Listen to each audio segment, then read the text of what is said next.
بسم اللہ والسلام علی رسول اللہ وصلی اللہ نبی المی۔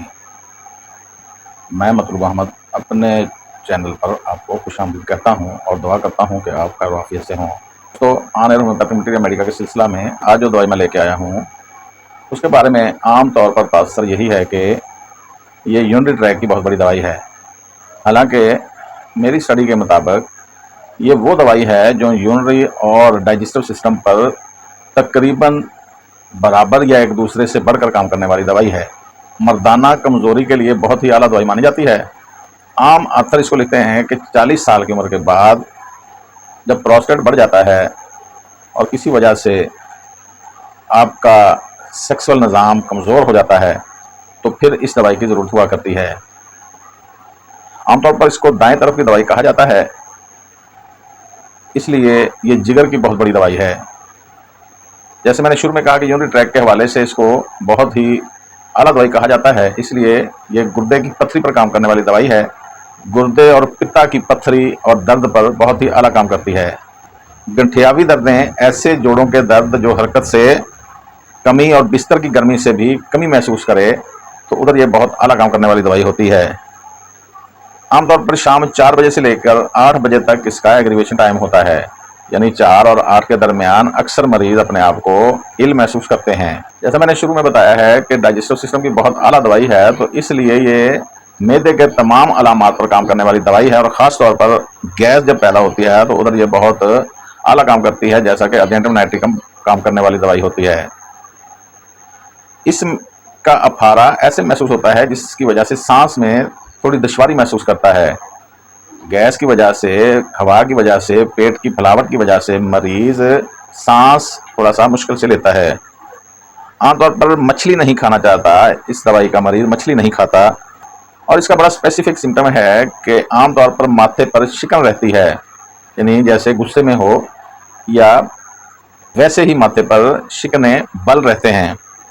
بچوں کے، خاص طور پر بچوں کے لیے جن کے کان کے پیچھے پھنسیاں ہوں اور خارش ہو، اور نمونیا کا شکار بچے، جب ان کا ناک عجیب طرح کی حرکت کرتا ہو سانس لیتے ہوئے، پیٹ اندر کو دھنستا ہو اور ناک کے دونوں نتھنے پڑپڑاتے ہوں، نمونیا کا آخری درجہ کہہ لیں یا ڈبل نمونیا جس کو آپ کہتے ہیں، اس پر بہت اعلیٰ کام کرنے والی دوائی ہے۔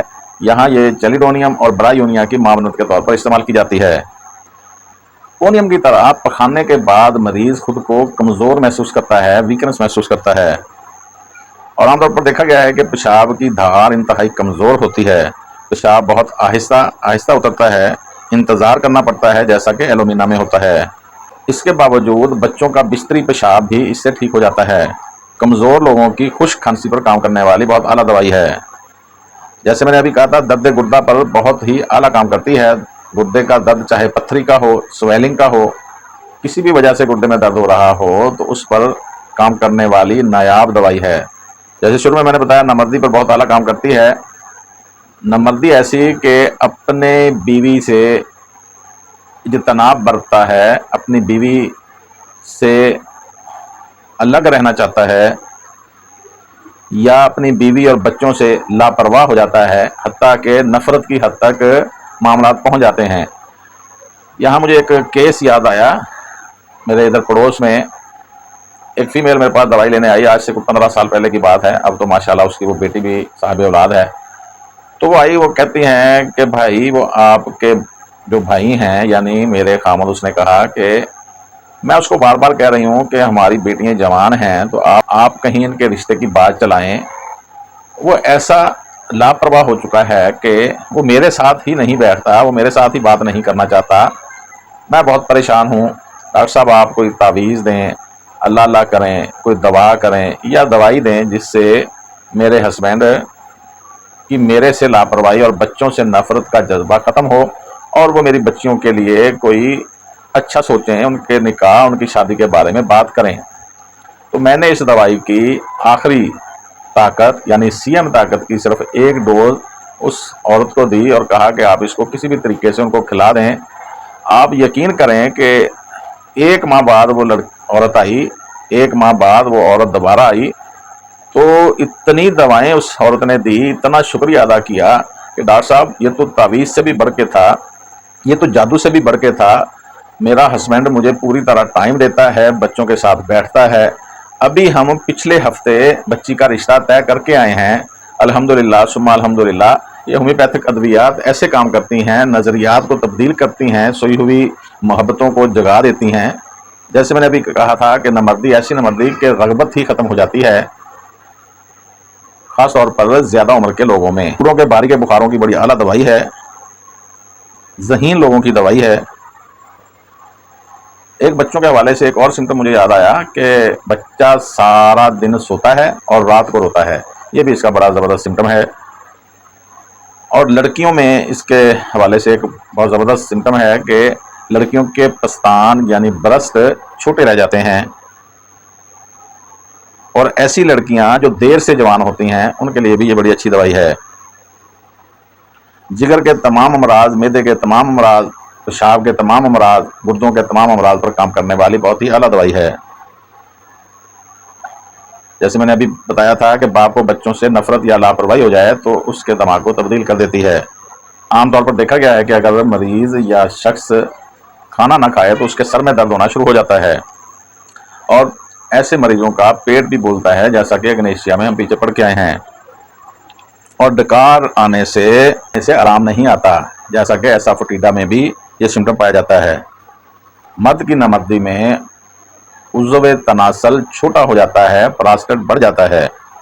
بچوں کے ہرنیے پر بہت اعلیٰ کام کرنے والی دوائی ہے۔ میری مراد ہے، میں بات کر رہا تھا لائکوپوڈیم پر۔ اس کے معاون کے طور پر آیوڈیم بہت اچھا کام کرتی ہے، لیکن پریکٹس کے حوالے سے چیلیڈونیم اور برایونیا کی یہ بہت بڑی اعلیٰ معاونت کرتی ہے۔ یہاں میں ایک نقطے کی بات بھی بتا دوں، یہاں میں بلکہ آپ کو تنبیہ کر دوں، کینٹ صاحب لکھتے ہیں کہ 3 دوائیاں جن میں ایک لائکو ہے کو ٹرینگولر ادویات کا نام دے کر ایک خاص ترتیب سے کینٹ صاحب لکھتے ہیں کہ آپ اس کو دے سکتے ہیں۔ اگر آپ اس کو الٹ ترتیب سے دیں گے تو یہ کیس کو بگاڑ سکتی ہیں، کیس کو خراب کر سکتی ہیں۔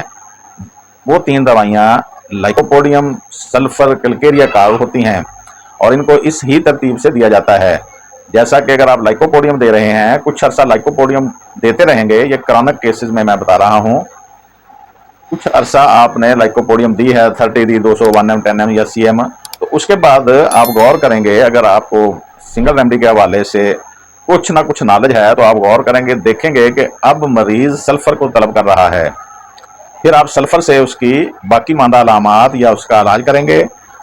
پھر ایک ٹائم آئے گا جب سلفر بھی اپنا کام کمپلیٹ کر لے گی تو آپ کو کلکیریا کارب کی ضرورت پڑ سکتی ہے، یا اگر آپ نے دوائی بدلنی بھی ہے تو آپ سلفر کے بعد کلکیریا کارب دیں گے، اور لائکوپوڈیم کے بعد ہمیشہ آپ سلفر ہی دیں گے۔